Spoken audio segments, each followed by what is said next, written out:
Hi, I'm Jamie Smart. Welcome to the podcast. A while back, I did a one off program called High Ticket Enrollment Unpacked, where I had enrollment conversations with four prospective coaching clients in front of an audience of coaches, therapists, and awakeners. Then I unpacked the enrollment conversations with them. It was really cool. Now, by the end of the process, one of the prospective clients had ghosted me. It happens to the best of us.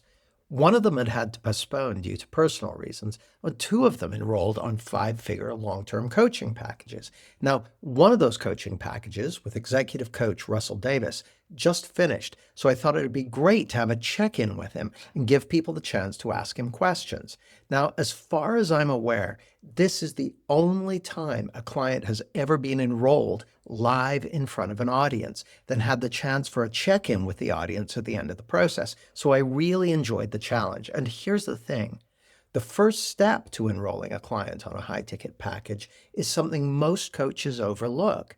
You need to enroll your client in a bigger vision for their lives and what's possible for them.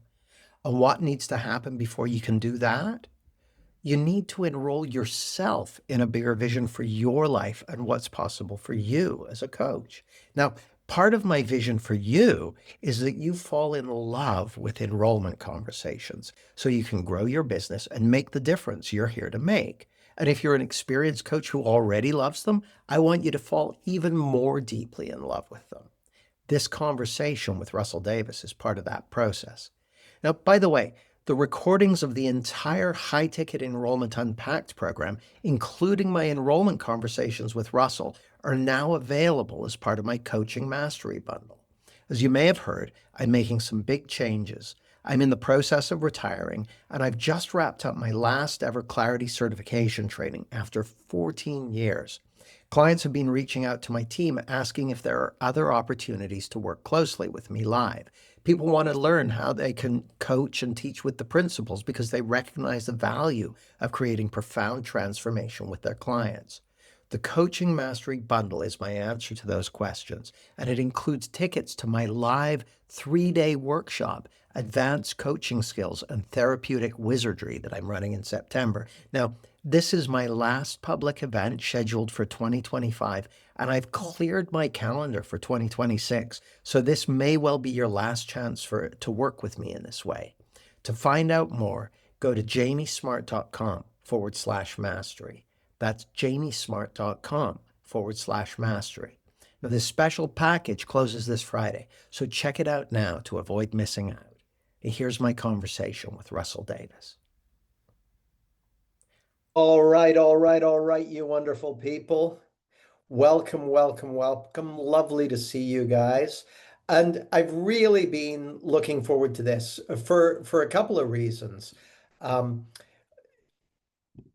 as you've already as you already know, sorry, I'm just trying to find Russell to mute him.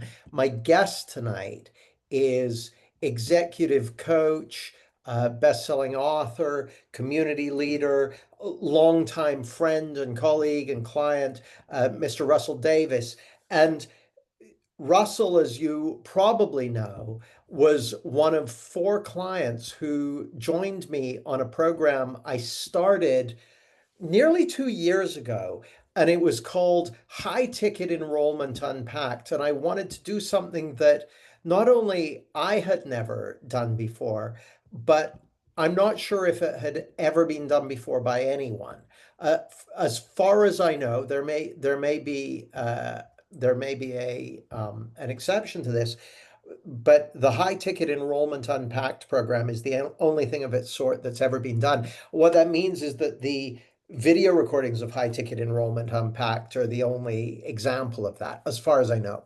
Anyway, what I did was got four prospective coaching clients and then went through the enrollment process with them in front of an audience of coaches, therapists, change workers, what have you. And one of the interesting things about it was obviously we got to navigate all the ups and downs of that. One of those prospective clients ended up ghosting me after a period of time. Another one had some logistical challenges in their life, which meant that we had to postpone. And then two of the clients enrolled with me on a long-term package, and one of those clients was Russell Davis. And the interesting thing was, from my perspective anyway, though we'll hear from Russell, the enrollment process itself was a very powerful experience. And then once Russell had enrolled with me, we started the coaching program, which was also a very powerful experience for me and I think for Russell, but you'll hear from him. Um, and so I thought, well, we have a unique opportunity to check in with Russell and compare notes at the other end of the program. We finished the coaching program now. So it's an opportunity to look back to the enrollment process we went through, an opportunity for you to ask him and me any questions you may have. Like, one of the things I really loved about doing the high ticket enrollment unpack process is it's just an opportunity to really go behind the scenes and dig into it and get a reference experience for a process that most coaches never see, right? While there are a relatively small number of coaches and change workers who enroll people on high ticket programs, most coaches don't. And most coaches have never even seen what that looks like, haven't heard or felt what that experience is like. So it was a great way of creating that reference experience. And so I feel very, very grateful that Russell has agreed to join us at the other end of that process at that program to check in. So Russell, welcome, welcome, welcome. It's great to see you, man. It's great to be here. It's great. Yeah, and thank you for agreeing to do this. I think it's really generous. No, you're welcome. Yeah, you're welcome. And um, I've got all kinds of questions I want to ask you, but I want to encourage everyone who's joining us live here to either put up your hand to ask me or Russell a question, or type into the chat what you'd like to ask, because uh, I know I'm speaking for myself and I'm probably speaking for Russell as well when I say there's nothing you can't ask us. So Hmm. whatever. So for instance, the first thing I'm gonna ask Russell is, Russell, did you get what you paid for? Like, we went through an enrollment process, and part of my uh, thesis when it comes to enrollment is you're enrolling your client in a bigger vision for their life and what's possible for them. And if you want to enroll your client in a bigger vision for their life and what's possible for them, you need to enroll yourself in a bigger vision for your life and what's possible for you. So I was stepping up in order to encourage Russell to step up. And then he enrolled in a program which was a ton of money and a big commitment of time and energy and resources and all that sort of stuff. Sounds good, but did you get what you came for? No. God damn it. No, I got far more. The truth is, I got far more. Um, Absolutely. Yeah, I was nervous about committing that level of investment. It's like anything, this kind of stuff. You got to have confidence in yourself to get the benefit, as well as trusting the coach that's guiding you. And a complete trust in you is more that I trust myself to get the benefit. Um, Yeah, and it was terrifying to step up and take that step. And absolutely, it's been beyond expectations. Yeah, I think from a pure business point of view, I mean, it's not just kind of numbers. I did it for my own kind of psychological journey as well. But yeah, it was business decision as well. I definitely wanted to come out of this enrolling um, higher kind of paying clients, but also for longer programs. Typically, I was doing 3 months. I wanted to be 9, 12-month programs and be earning more money by with less clients ultimately. Yeah, and I've done that, and I have a kind of an aim that if I invest in a program like this, I want to get a financial payback, like any business, in a set period of time, and I like to within 12, 18 months to have that kind of payback. And this I paid back before we finished the program. It's like, I had a 30K day towards the end of our year. If you said I had a 30K day, I would have laughed. It's just impossible. It's fantasy land, but no, it's now reality. Well, it's a very interesting point because the investment in the program was I gave Russell a special rate. My 1 year program is usually £50,000. I gave him a special rate of £20,000 plus VAT because he was doing the enrollment in front of a group of people. So I guess that's about £24,000, so about $30,000. Uh, if I'd have said to you back when we were doing the enrollment that what you were investing in the program you could expect to make in a day or more than that in a day, my guess is you wouldn't have believed me. But what's your sense? Yeah, not at all. Not at all. I know I believe you can get financial payback quite quickly. And when I first was at Glasswing and I got a payback in one conversation with you, pay back within a couple of months of the whole fee because I doubled my fee from that one conversation. So I know you can pay back fairly quickly, but I never believed this level of investment to pay back that quickly. And in one day, no, that was just no, not at all. And for people, because I wouldn't be surprised if people are curious, what did a £30,000 day, like what was that So it happened? You was didn't sell 30,000 1 pound products, no, presumably. no. It says two clients for 9 months, paying 15K each for 9 months. Pretty much, yeah. And what was the longest program you'd worked with before we started? I had done 9 months in the past Oh, occasionally, but not very often. It wasn't my norm, although I wanted it to be. I always thought, again, I guess it's the fee asking for that kind of level of money would probably put me off more than anything else. right. And if I did do 9 months in the past, it was a much, much lower fee. Yeah. What changed about your willingness to ask for that kind of fee? Because I know for a lot of people, uh, asking for a £15,000 fee would have would bring up stuff about, is it going to be worth it? Can I deliver on that? Can I make, what are the things that shifted for you in order to feel good about charging that kind of fee?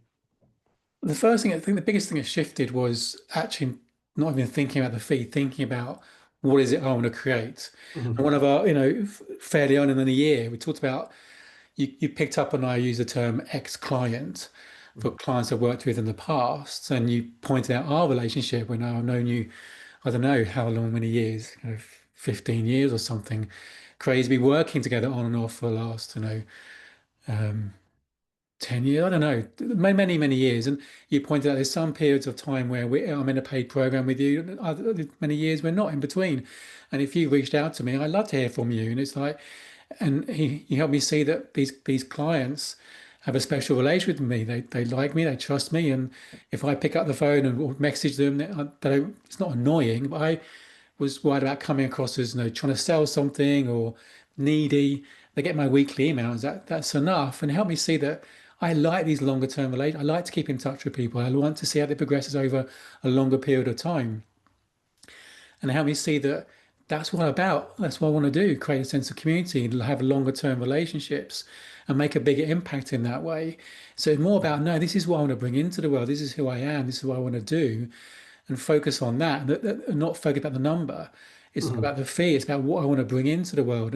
And when I work with someone, and I think, what's the best thing for them? If I go something short of 3 months because I'm scared they won't want to invest more, I'm selling them short. I'm not really offering what I think they really need to get to where they want to be or what they could possibly create.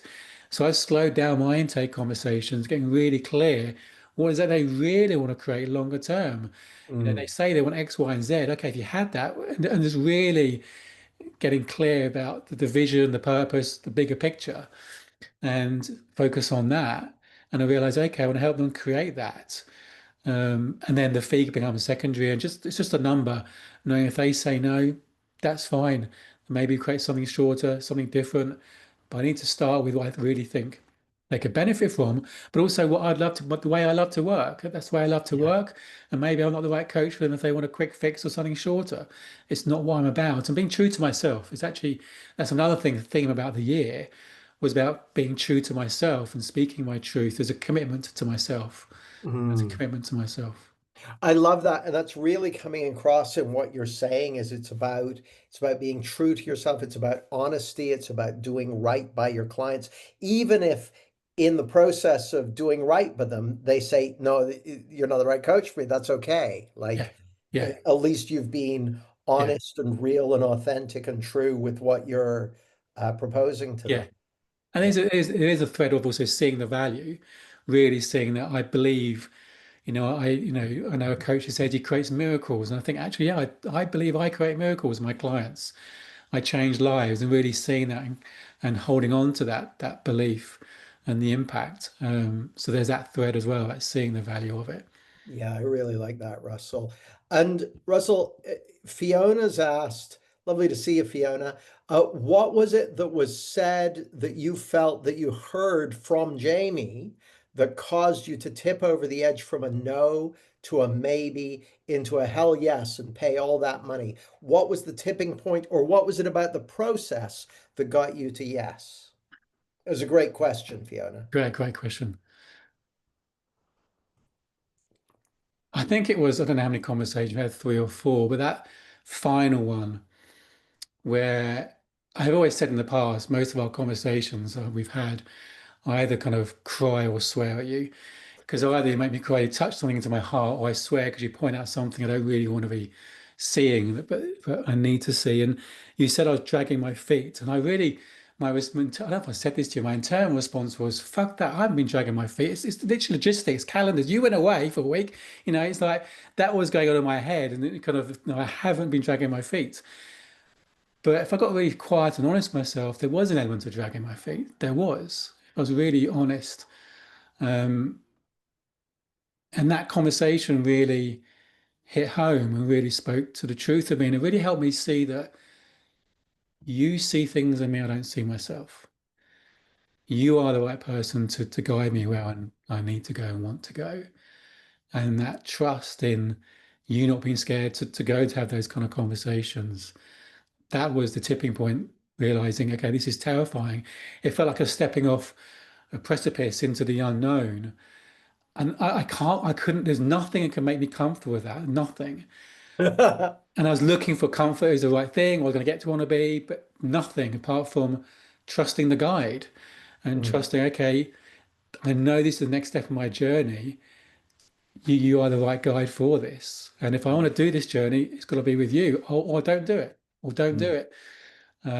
So that was the tipping point, realizing, shit, I need to do this. I need to do this. And I can't remember when you quoted, I think it was before that or after, there was another kind of round of, I remember the first conversation with my wife about it. Um, she was going, oh, God, that's a hell of a lot. Of course, you wouldn't do that, would you? It was almost a very brief conversation. That's a ridiculous amount of money. Of course, we're not going to do that, are we? Are you? And I don't know if it's before that, our final conversation, or even I had to go around the boy again and realize, no, fuck, I need to do this. I just Mhm. have to do this. So the next conversation with my wife was, I just need to do this. I know it's the right thing for me.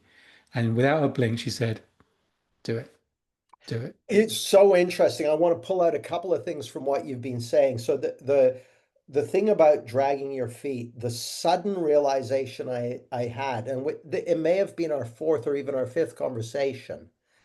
The sudden realization I had just before I got on the call was because I knew we were going to be talking about were you going to go ahead with the program or not, having spoken to your wife and all that sort of stuff. The sudden realization I had was, oh, Russell's been dragging his feet in the enrollment process, and I've been enabling it by allowing it. I haven't gone, hold the wedding, hang on a sec. I've been allowing it because I didn't notice that that was going on. And then suddenly, I instinctively, like, well, whoa, that's what's been going on. And if Russell's been dragging his feet in the enrollment conversation, I bet he's been dragging his feet in his business as well. And I bet his clients have been dragging their feet with him. And that's going to be costing him a lot. And so when I said it to you, I say, I'm going to tell you something, you're not going to like it. You've been dragging your feet.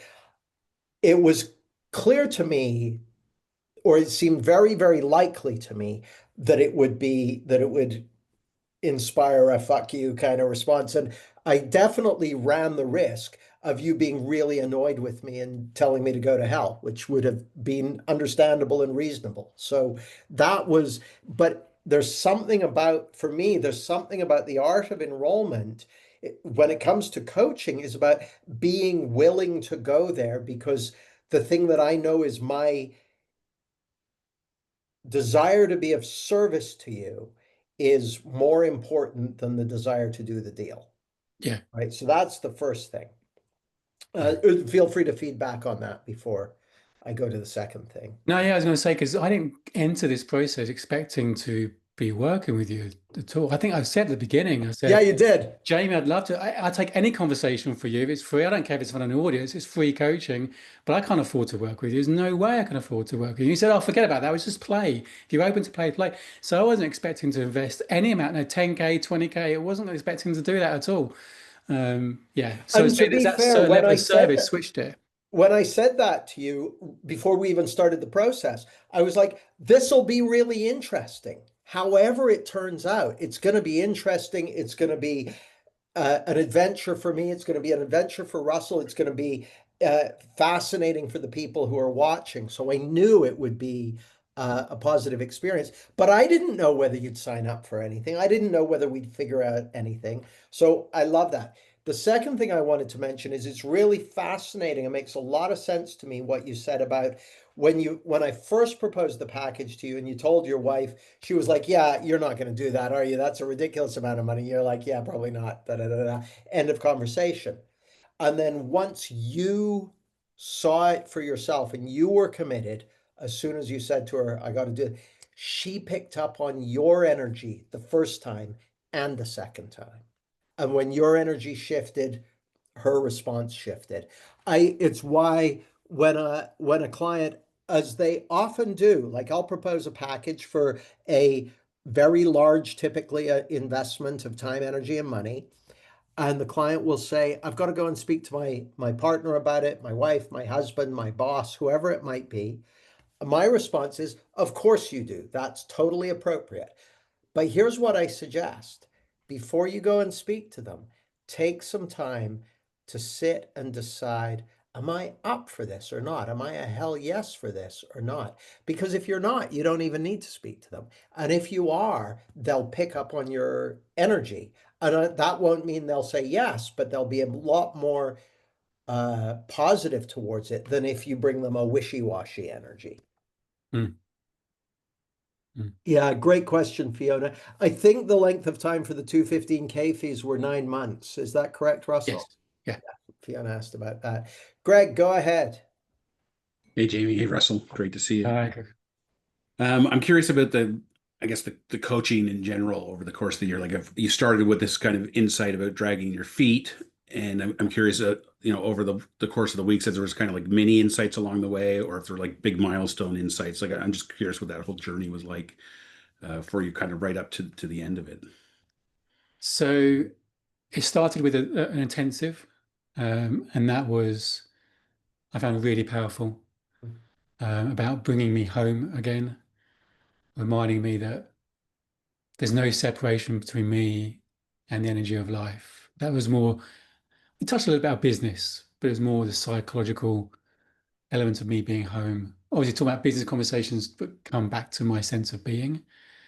And I left that just feeling really so grounded, so connected.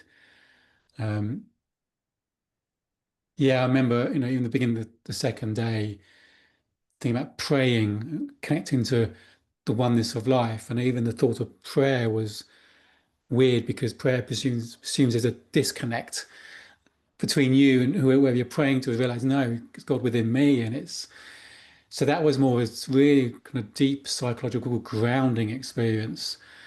And the week and week coaching, the 494 coaching, it was a combination. It's been a mini series of insights, but it was a combination between some really practical, I've got this client or this message, how do I respond? What do I almost wording a message, helping me to get some clear on my messaging and the wording. So really kind of practical kind of business coaching like that. But underneath it was realizing how, even though it's realizing how I'm holding back or not speaking my truth or overthinking it rather than just sending a message to a friend. Um, and then me talking about this of fear or yeah, back into the psychological But it was a series of little insights along the way that added up onto that journey. I mean, 9 months in, there was no big shift in my business, as it were, but I was learning so much about how I was engaging. No longer saw ex-clients as ex-clients. I was re-engaging with a lot of previous clients. I was doing more leading. I was initiating more things, just being more active. And one of the big things was, I don't know, Jane, will remember this. I got so caught up into doing changes on my website. It's like I wanted to got a newsletter. I thought I'd brand my newsletter and put a page up about my newsletter. I looked at my website. My website's crap and needs loads of changes. And maybe I should move it from this to Wix. It'd be quicker and easier. Oh, I started just fucking replicate it in Wix. And the next session, I talked to Jamie saying, I just got caught into this distraction. And he said, you're looking at porn. It's like business porn. It was so powerful because it's like porn, it never says no. There's no rejection when it comes to porn. There's an instant gratification. So you click on, make a change in a website, boom, it comes up. There's no rejection. And I was doing that rather than actually engaging, having conversations, getting out there having conversations with a chance of maybe having a rejection. There's no instant gratification. It's building relationships. And that was so powerful. And I haven't even looked or touched my website since. So it flipped between kind of practical business stuff and back into the psychological about how I'm showing up in my state of being and what's getting in the way. But it was a series of insights along the way that came together. That made the change. I love what you said, Russell. And you mentioned something right at the beginning. I think I heard you right saying for the first 9 months, there wasn't that much change in your business. What's your sense of that? Was it sort of like when you plant daffodils and for the first few weeks, it's all going on under the surface, so you don't see it till after? Or what's your sense of it? Yeah, Was it there's a lot of change in the way I'm showing up, the way I was engaged, what I was doing. A lot of change in my actions, not much change in the bottom line yet. Mhm. So signing up the 9 month clients for the higher fees, but there's a lot more change in how I was showing up, what I was creating. I had an idea for a CEO, group CEO kind of coaching group. I was getting that out there, getting feedback, talking to a lot of CEOs I don't know, just getting out there and getting feedback on it. I was re-engaging with clients I worked with in the past. There's a lot of really great activity, but it hadn't just kind of hit the bottom line yet. It was right towards the end, and it kind of hit at the bottom line. And it's interesting. So those two clients, those two 15K, clients, it's easy to say, well, where do they come from? They just showed up, and it's easy to say, well, it's just luck. They just Hmm. showed up. But it wasn't just a 30K day. It's been, this year I'm sort of 130% up from where I was in total of last year. So it's not just a one-off So these that's in the two first clients. 6 months, The the first first six six months this year, my months? revenue Yeah. is 130% of what it was in the total last year, Yeah. and only just over halfway through the year. So it wasn't just those two clients. But it's easy for me to dismiss it. I was luck. No, Yeah. I think it was all those actions I was doing, what I was doing, put myself out into the universe in that way, it comes back. It just comes back. And the way I maybe showed up with them, they could see the value. They said yes. Mm. So it's realizing that actually, I mean, I don't believe in luck anyway. I say that, but it's easy for me to dismiss my stuff I create as luck. But deep down, I know it's not luck. Yeah. But it's that way of just showing up differently, um, having higher proposals, and just holding that what I really believe people need, and shooting for what I really want, heart's desire, like that CEO group. Just really, again, getting clear about what I want to bring into the world. It's longer programs, it's longer relationships, and just getting on and doing it rather than faffing around my website. Beautiful. Thank you, Russell. Greg, go ahead. And anyone else who's got questions, I want to hear your questions because I know you've got them, especially the questions you don't want to ask because you think it might be wrong to ask it or embarrassing to ask it. Those will be the most interesting ones. So bring them on. Go ahead, Greg. This might be one of those. So for kind of a two-parter. The first is I'm curious what your wife's take on this whole thing is now on the tail end of it. Like um, yeah, just her reaction to the what's transpired. And then I'm just wondering if you had feedback or commentary from clients about how different you are now or how different your work is than what they'd experienced pre this 1 year of coaching. Take clients first. I think my clients probably wouldn't see much change with me in the room with them, actually working with the clients. Um, it's about me creating clients, I think, and proposals, and that side of it has dramatically changed. I think when I'm with a client, I don't think that's changed too much in a way. I think they might say I'm leading them strongly at the beginning. So I've had some clients I've worked with in the past. I got back in touch with them, had conversations, and I've suggested, hey, look, I don't think we're done. I think you could benefit from this. And me actually suggesting and leading. In the past, I've really shied away from that, thinking that's being too pushy and salesy or needy. So they think whether they've noticed that, I don't know. There's some slight, I think stronger leadership. There's been stronger leadership. But I think I was fairly strong. Once a client became a client, I think I was really strong in my leadership. But it's about leading people to become a client, leading them from the very beginning, rather than thinking, I now have permission to lead because they paid me. We have that client relationship. It's actually, no, there's no client, ex-client. Everyone I'm interacting with is like a client. So I don't think the current clients or clients would see that difference kind of in the room. What my wife thinks, she's absolutely, yeah, absolutely glad I did it. She loves Jamie. She thinks Jamie's a fantastic. Now she wants to work with Jamie, so it's too late. He's finished working one to one. But yeah, I mean, she's used to work with a lot of people over the past. There's a lot of people she trusts to really get her. But from the conversations I've had about Jamie and she's the shift in me, yeah, she thinks Jamie's the only person who really understand her and listen to her in ways that she needs to be heard. And yeah, she's so glad I did it. She's That's amazed good at to hear, man. the impact, the financial impact. She's gobsmacked. Yeah, beautiful. Great questions, Greg. Go Yeah, ahead, Lena. Hey, good to see you. Good to and meet you. you also. You mentioned the permission to lead.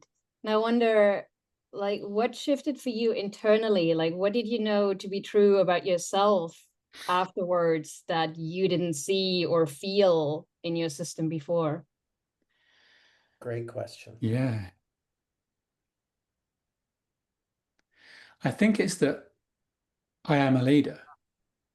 I have something really amazing to offer. It's like I had this amazing pizza, and I not say I've got this fantastic pizza. Would you like some? It's like, are they interested in pizza? Do they like pizza? They like this topping? It's all this kind of checking rather than boldly. I've got this fantastic pizza. I think you might like it. Would you like it? Rather than be upfront and rather than she skirt around, do the dancing around and checking it's okay to lead and offer and suggest rather than going from the outset saying, I think I've got something amazing. I think you might be open to it. And that's why I've been contacting CEOs out of the blue and just saying, hey, I've got a great idea. I think you might be interested. You'd like to hear about it.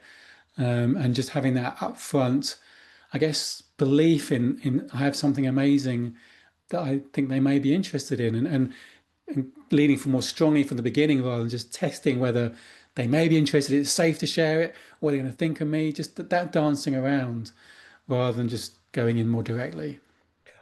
I think that's a great answer, Russell.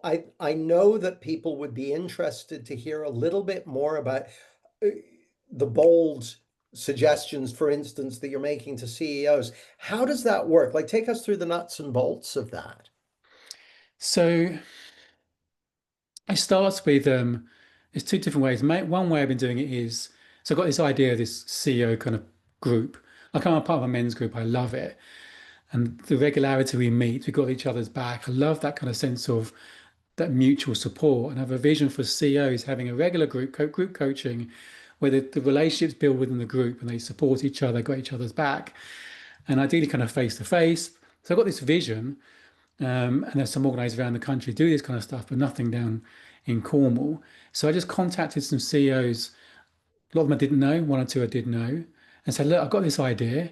Can How I did have you 50? contact him? How did you contact him, Russell? Ideally, email. I try and avoid LinkedIn. Sometimes in LinkedIn, if I couldn't find their email, ideally email direct in, and say, I've got this idea. Can I have 50 minutes of your time to get your feedback? I love your feedback as a successful business leader. And a percentage will come back and have the conversation. At the end of the conversation, again, this was Jamie's suggestion, I asked them, who else do you think I should get some feedback from? I now name someone. I don't expect an invitation. I don't want an invitation. I just want a name. Then I reach out to that person saying, oh, Jim, recommend I speak to you. And that's enough for them all like to say yes and get their 15 minutes of their time. And more I get some great feedback, got some shape the program from their feedback. They get to know me, they ask questions about me, and it just creates those relationships. It starts those relationships. And that's one way I've been doing it. Another way was reaching out.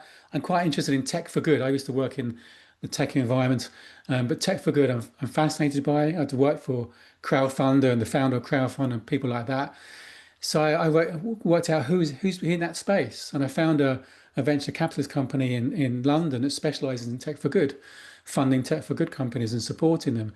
So I just reached out to the CEO of that organization saying, I love what you're doing. This is who I am. This is what I'm about. I'd love to have a conversation, see if I can support you guys in some way. So I had a couple of conversations with him. I gave him a couple of coaching sessions to get a taste of who I am and sense what I'm about. And then I had this idea, well, what about your CEOs? You have these startups, they have CEOs. How about I do this for you? I did the first one last Friday and it was awesome. Right on, man. Awesome. What happened? So I had 5 CEOs and I had them all morning. And I just had a very loose plan. It was basically just show up and serve them in any way I can. It was a one-off to explore where they like it, whether they do more of it. And at the end of it, they absolutely loved it. And I had some thoughts about how to structure it, but it was the first one to be slightly different. And it was mainly just a conversation. And the conversation went to amazing places. And it just led to some coaching in that moment, either taking them through a model or something, or there was some one-to-one coaching. And it was just a connected conversation with the 5 of us. Looking forward, if we do it regularly, I'd have each person have their own dedicated time, but we didn't have that such structure in the first one. I just played it by ear, what was needed. And that's why I'm learning more and more. I've done a few talks and things recently, and just to show up really, have some few thoughts in my head, and I'm just showing up and just seeing what occurs and just, riffing it more and just being more responding to what is in the moment rather than having a plan. And that seemed to work. And I just enjoyed it. Didn't feel like work. It felt like a conversation. There's a lot to be said for doing something you enjoy, because when you do something you enjoy, other people pick up on it. Yeah. Yeah, thanks, Russell. Yeah. Go ahead, Lena. Yeah, like I'm wondering how that was from your perspective, Jamie. You mentioned that you noticed Russell was dragging his feet. I don't know how that looked like, but I'm wondering, did you see his pizza and were like, let's share that pizza? Or like, what did you see and how did you bring it out in him? That's a terrific question. So the dragging his feet thing. So I've known Russell for a while, and I know that he does amazing work with people, right? Like Russell's been working with couples, helping them to get pregnant, right? And he's been so I already knew that Russell did powerful work with people, and he and I had a powerful connection, and so I could see that he had something big to offer. But then with the dragging his feet, I didn't even notice it, except typically when I'm enrolling someone, we'll have an initial call, then I'll come back to them with a proposal. Maybe we'll have one other call in between, but then they'll either sign up or they won't, or they'll need to go away and speak to someone and then come back. But with Russell, we're having a couple of calls and things were getting in the way. And I said, well, let's just take a month or so off and I'll just do some coaching with you and we'll see what happens. So we did that. And then we set another time to speak about the package. And that's when I had the realization, oh, he's been dragging his feet. And then I thought, well, if he's dragging his feet with me, he's dragging his feet in his business. He's right, as above, so below, all that stuff. He's dragging his feet with his clients. They'll be dragging his feet with him. So I saw that. And a big part of what he was enrolling for was to be true to himself, to share his truth with the world, and really allow himself to be seen.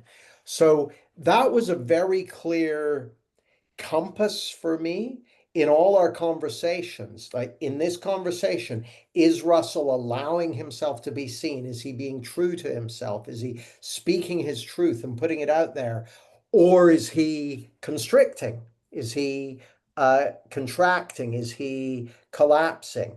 And so it was a relatively, I don't want to say it was easy, but in the in the detail that we might get into in a coaching session, it was relatively clear when what he was bringing was an expression of contraction versus expansion. So that was kind of my compass point all the way through it. Now, Lena, in terms of the form of what Russell was going to do or what he was going to be inspired to create or anything like that, I didn't know, and I never know, because the thing that's going to have the most juice and the most power for anyone I'm coaching is going to be whatever's being expressed through the truth and beauty of who they really are, right? Now, I know that's there in Russell. I know it's there in everyone. So I know that that's going to be the source of innovation, clarity, wisdom, brilliant strategy, all that sort of stuff is going to come through that expression. So I trust that. There So I was didn't. no, Sorry, sorry. go ahead, Lena. So there was no like strategizing how to do things better. It was really bringing it out from I mean, within him. I don't want to say there was no strategizing, because there may have been times when I went, why don't you just do this or whatever. In fact, Russell may be able to answer that better than I can. Russell, to what degree were the things we did tactical or strategic versus inner work and that sort of thing, and how did they connect up?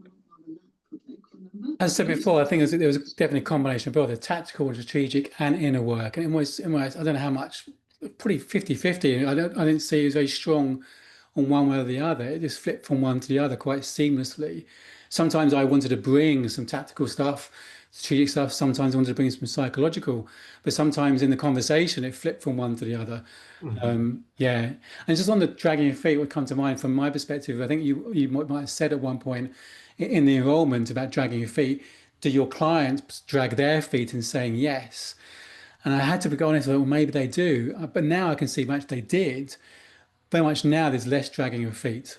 People are much quicker to say yes. And I had one guy, one conversation, and in the end of that conversation, an hour or so, we met again. So I went to go and think about what the proposal was, had the proposal, he said yes, he paid within an hour. And it's happened more than once where it's people who feel there's less dragging of feet of my prospective clients than there used to be. So that's how it's playing out my business. And it makes total sense to me, Russell, that if you're not dragging your feet, then your clients will drag their feet less, purely because if you're not dragging your feet, you'll tend to be more direct, more clear, more bold, more to the point about things and all that sort of stuff. And then they'll either be in or they're out. Yeah, yeah, Like they'll pick up on that yeah, intentionality yeah. in what Yeah. you're doing. Yeah, it makes One total thing I think is useful to share at this point is that one of the turning points was, I don't know how many months in, might be 9 months in almost. You asked me, it was beginning of this year, in fact, you asked me if I'm full. Mm. And I said, actually, I've probably got 2 or 3, maybe 3 or 4 clients slots available I could fill. And he said, well, go and fill them. It's like, just be full. You don't care what fee you get, how long it is. It could be per session, just fill them. And he gave me a couple of weeks just to go and fill them. And I did. And I got engaged with people I've been in conversation with. I was thinking about doing a group coaching program at that point. And I realized some of those people who expressed interest in that could probably actually benefit from one-to-one. Some of the clients we've worked with in the past, maybe they do some more. And I signed a lot of those people as one-to-one clients. And I was full. Within a couple of weeks, I was then full. And my whole demeanor changed. My whole attitude went, I'm full. It's like if someone comes in, they're going to have to wait because I'm full. I don't think I've really ever been consciously full and actually realized, no, I can't take anyone else on. So that was one thing that changed. And I think that helped me be quick, kind of firmer and you in or you out kind of thing. I've got a wait list. It changed everything by realizing don't have to chase the high fee or the 9 month clients. Just get full was Yeah, the first step. And that was a big eye opener, realizing that. Yeah. nice one. Thanks, Russell. Go ahead, Greg. Yeah, me again. You talked a lot about your CEO program. I'm curious if you had to deal with any imposter syndrome or anything, and if so, how'd you deal with that? And if you didn't, what's the secret? Great question. Yeah, I got a degree in imposter syndrome over the years, but um, I think now I don't think I have imposter syndrome, but I've been speaking to these very successful CEOs. I've never been a CEO. I've never, I've worked in a large corporate. I was kind of senior management, but I've never wasn't a director or CEO. But I think it holds on to the firm belief I do have something to offer them. I really do have something to offer them. And it's something maybe they haven't got, which I don't need to be the same as them. I don't need to be a successful CEO. I'm not giving them business advice. I'm giving them kind of mindset advice. I'm helping with something that a lot of people can't do or often don't do with traditional business support or business advice. So I have less imposter syndrome now, particularly towards the CEOs. So I'm not trying to compete in their model of the world. It reminds me, I've got a friend who's an illustrator, and he created a very successful illustration company. He enjoyed coaching other illustrators on their business. Then, in a crazy idea, he wanted to start coaching CEOs. He didn't go about it the right way, I don't think. He got some company in India to mail shot every CEO in London, kind of thing. But he got one meeting. Some guy said, oh, I'll have a conversation with you. And they met up with a guy at Canary Wharf. But suddenly he got into his thinking because the CEO started grilling about what other CEOs he worked with, his business experience. And he's tried to be who he thought the CEO wanted him to be rather than saying, I'm an illustrator, I'm a creative. But clearly, it's something about my email grabbed your attention. I help CEOs have more creative thinking. I'm not who you think you should be. I'm someone very different. And I think if he held on to who he is, he might have got that gig and didn't because he got into his head and tried to be who he thought the CEO wanted him to be. Realizing I don't give business advice. I'm not a business expert, so I don't have to have been a CEO. I think I'm an expert at what they can be an expert when they do, but I'm an expert at what I do. I think that's a beautiful story as well, Russell, because I just got a hit of the imposter syndrome is inevitable if you're trying to come across as someone other than who you are. And if you think that who the prospective client needs you to be is someone other than who you are, you got a problem. There's something my beloved Emma McDevitt often says, or occasionally says. Well, she said it a couple of times. She says, nothing to hide, nothing to prove. Mm. And imposter syndrome implicitly brings with it either something to hide or something to prove or both. And if you come from the starting point of nothing to hide, nothing to prove, either I'm a good fit for you or I'm not. Either I have something to offer that you need or I don't. So let's find out. I think that is I think that's powerful. Go ahead, Russell. Yeah, my wife says a couple of times before this meeting of the CEOs, because I was a bit nervous. I hadn't met them before and I was looking forward to it. And in those moments, she just reminds me, nothing to prove, just go and love them. Got nothing to prove, just go and love them. And it helped me remind me I don't need a strategy. I've got some ideas, things we could do. I was going to show up and get to know them, have a conversation, just love them. And that's what I try to bring in everything I do. My email sign off is loving you, Russell. That goes to everyone, a CEO, clients, someone struggling to get pregnant. It's just what I do. I type it every single time because I want to consciously think, loving you, I'm loving that person. But it's also loving you, Russell, reminding me I'm loving myself. I don't know how many people it might upset. And one person I know upset often it's HR, traditional old school HR people don't like it. Because I nearly got a gig doing coaching as CEO, and there's one of the kind of directors, or she was on the board. One of the board members contacted me. She's an HR background. We had such a connected conversation. She said, I think you're the right person for our CEO. She said, here's my email address, just email me these details. So we had a conversation. The first email she got from me, I signed off loving you. And she responded saying, I assume you didn't mean to sign off that way on this email. So I responded back saying, well, actually, I did. And this is why. Never heard from her again. And that's okay, because I'm just not trying to be someone who they think they should be. I'm just being me. And I think one of the things I've learned about myself is, again, getting feedback from clients and friends who are coaches. One of them has said, your loving presence changes lives. And that helped me see, okay, that's who I am. I'm not this Tony Robbins high energy rah rah rah coach. It's not my style. And just to claim that this is who I am, this is how I work.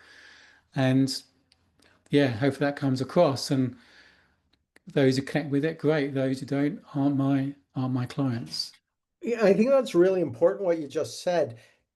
For you, that sign off is itself a filter. Yeah, It'll help you determine very quickly who's not a good fit for yeah, you. yeah. For me, my personality is a filter. I'm broadcasting all the time. People who don't like the sound of my voice and stuff, they don't become clients. That's beautiful, Russell. Go ahead, Mark. Hey, oh boy, thank you both. This is absolutely brilliant. I don't know that I have an intelligent question, but I do want to make a couple of comments or observations. And if there is space in that for you to comment on. First of all, thank you for this bold adventure. It is the first time I've ever seen or heard this level of openness for a forum of people. So that's powerful. If I was trying to bottom line everything, right, for this last 45 minutes, and it occurred to me that, and I'm a little bit thick, but you had insight moments, and there were some powerful ones that you detailed out that made you become sort of aware and alive in that awareness. And I mean by alive is actionable with the awareness. And we all live in those moments, but we don't live in the moment of taking it to action. Like when Jamie said, occurs to me that you're dragging your feet. And then the follow-ups and your clients and and so the reciprocal down the line. And boom, it was a light bulb moment for you. It wasn't that you weren't aware of it, because you were, it kind of pissed you off, but you acted. And to me, that was so powerful when you said that, because you had the courage then to challenge yourself and not Jamie. And then the moment when you were starting to engage people and you realized there are no ex-clients, they're people. And these I've worked with and these I haven't yet. And they need to hear from me because I have a good darn pizza. And that is another awareness that all 20 some of us here, we live in that moment, but then to take it to what you did is powerful. And then I think there was the last one I noticed. Oh yeah, when you spoke about, oh, we've had these meetings and there was no agenda. It show up and let's see what comes up. And having the courage to believe in the sense of the principles to the point where you're naked to it. Hey, if like Jamie says, if they be real, they will be actionable. And I love that. And so those are sort of three monumental takeaways, and a huge thank you for having I don't even know, the courage, the wherewithal uh, to take the action to become that next, not the next version of you, that new you that now serves a whole new community of people that get to experience something that is of hellaciously great value. And then for sharing it with us and me. I just this has been literally an hour of power. So thank you both. No, thank you. Thank you, Mark. That's beautiful Yeah. to hear. And actually, because we're almost at the end, if anyone has other questions, ask them now. I've got a question for you, Russell, and it's this. If you had the opportunity to send a message to the you who was considering doing this. So at any point on that journey, prior to you going, okay, I'm going to do it, what would that message be?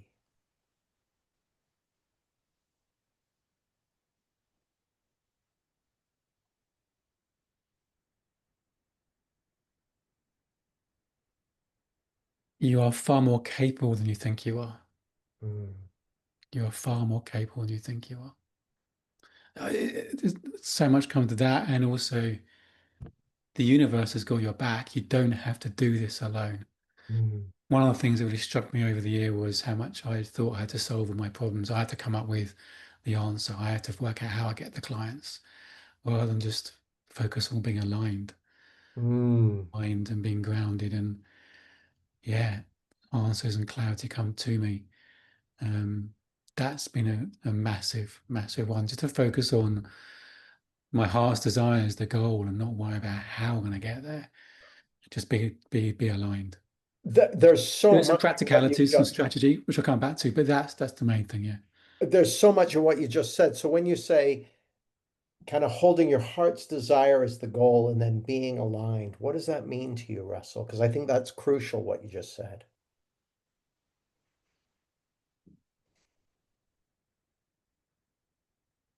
It's so The Magician's Way by William White Cloud is one of I think the first book you recommended, Mm. because it came up in our intensive, and the first chapter is about a golf lesson where the guy's getting a golf lesson and the coach is getting him to think about where his attention is as he's hitting the ball. And it switches from the target to his form, his Mm. grip, his stance. And he said, forget about the form, just keep focusing on the target, nothing else, just the target. And his shots got consistently better. Mm. And I think it's about me just focusing on my outcome, what I want to create, and not thinking about what I need to do to get there and who I am in being that. And just being aligned and being open to, okay, at one point in the program, this came up, and I don't know how it came up, but you said, how do we come to be coaching together in this way? Because I didn't intend or plan to be coaching with you. And then you said, well, one day you woke up and you had a few pairs of your glasses in a drawer that needed fixing. So you thought, oh, I'll go and get those fixing. I thought, what the fuck has that got to do with this program? And then he said, oh, I haven't done jiu-jitsu since pre-COVID. I woke up one morning and thought, you know, I'm going to get a lesson. And me, I'm thinking, what, how? Then he said, I had an idea about doing an intake process in front of other people. No idea if they're interested. And you put it out there. And step by step, this thing came into being. It wasn't part of your business plan this year. It just came up into your mind. And that's what I mean, being aligned. It's just being awake to what's alive in me, the insights, the clarity. That's being aligned, taking those actions, which is about being true to myself, honoring myself, being committed to myself, speaking my truth. Do what feels right, not what feels good. And that's what I mean, being aligned in those actions that sometimes feel a bit edgy, but it feels like my truth. And whatever they are, and let it unfold from there, rather than having this, how do I find the client? What do I do next? What do I do next? But there are some elements of strategies come through the year, realizing that I do want different levels. So some lower cost options. I do plenty of free podcast, emails, God knows what else. I put so much free content out. Then I have one-to-one clients, but nothing much in between. So I'm putting different levels in, layers in. That's a business strategy thing I want to put in. But again, how I do that, it's evolving. Well, the lowest level is an online community, resource library community. It's been in my mind for years, and just putting out there. But again, holding it lightly, being inspired to how it evolves, what shows up, rather than a set way, how it should be done, when it should be done. It's just allowing it to evolve and be inspired in the moment, to be aligned, rather than focused on what I need to do, how I need to fix the problems, I need to make it happen, and hold it lightly that way. Clarity comes, answers come, and yeah, the clients came as well. I love that, Russell. Thank you so much. And I want to thank you for being so generous with us tonight and being so courageous and willing to go on the journey in the first place. Because I know this was an edge for you, and it was an edge for me too. So thank you. Everyone, will you unmute yourselves and give Russell a big round of applause? Thank you so much, Russell. You're welcome. Honestly, Really, you're welcome. thank You're you. welcome. And thanks to all of you for joining us here. And I look forward to our paths crossing again soon. Thank you so much. Thank you. Bye. Okay. Thanks for listening. And if you want to develop the ability to have a profound transformational impact with your clients, go to jamiesmart.com/mastery. That's jamiesmart.com/mastery. There's a special package that's only available when you book your place by this Friday, August 1st, and it'll include the chance to work with me live in September. So go to jamiesmart.com/mastery to register now. Thanks for listening. I hope to see you soon.